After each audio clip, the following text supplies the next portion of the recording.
Ang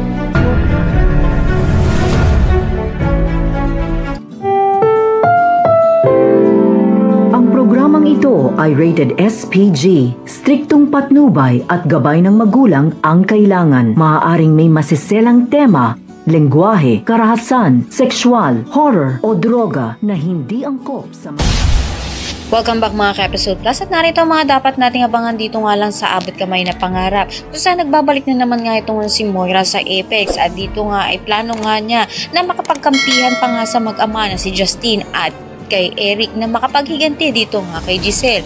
May balita na naman nga ang polis dito nga kay Giselle at nakita na nga ang kotseng ginamit sa pangingindap nga dito nga kay Lolo Pepe. At nakita nga niya itong gamit nga ito ni Moira. Subalit ayon dito nga sa pulis, hindi nga kay Moira ang kotse na ito, kundi kay Nerissa. Kaya naman dahil dito ipapadakip nga nito ni Giselle ito nga si Nerissa.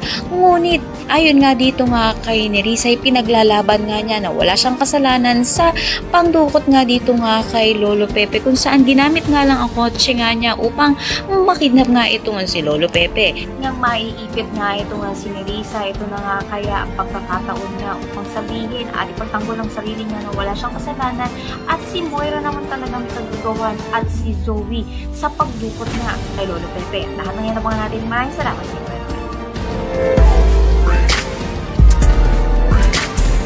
Ang magiging sampit sa